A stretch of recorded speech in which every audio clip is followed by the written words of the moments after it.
Here's the answer for day 3, problem 1. Find all real zeros of this function. Zeros are the values of x that make the function equal to 0. So we can find those values of x by taking the function rule and setting it equal to 0. And when we solve this equation, we'll have those answers for x, the zeros.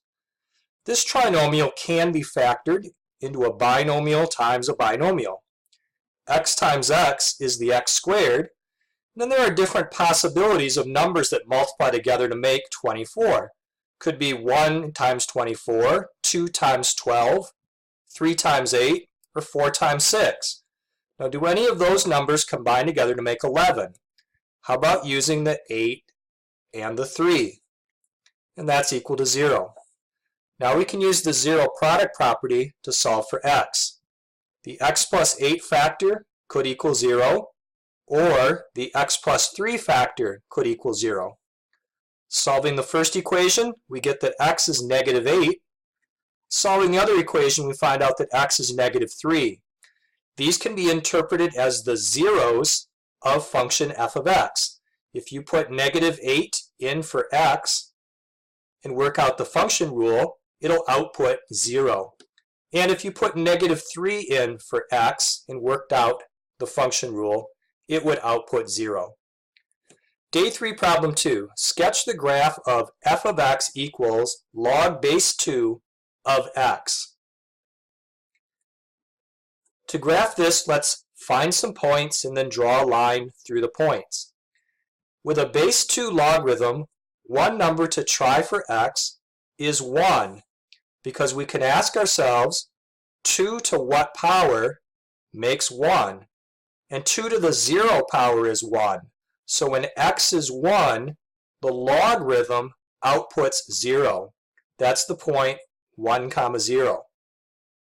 Another number to use for x when we have a base of 2 is to use a 2, because we can ask ourselves 2 to what power makes 2?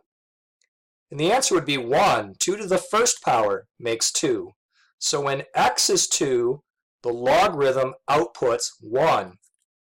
2, 1 is a point on the graph. When the base is 2, another number that we could choose for x that we can do mentally is to choose 4 for x.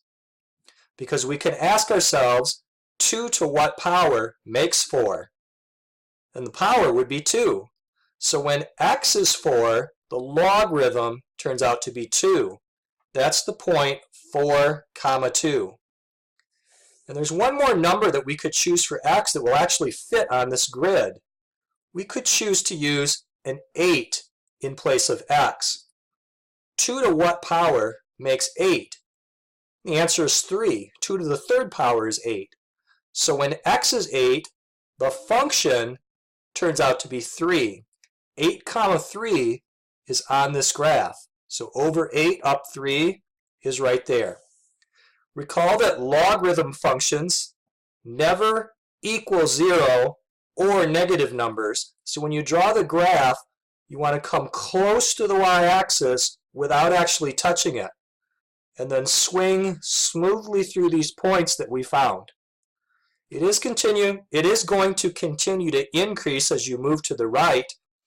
If x was 16, then the logarithm would turn out to be 4. So as you're moving to the right, you're headed towards the dot at 16, 4.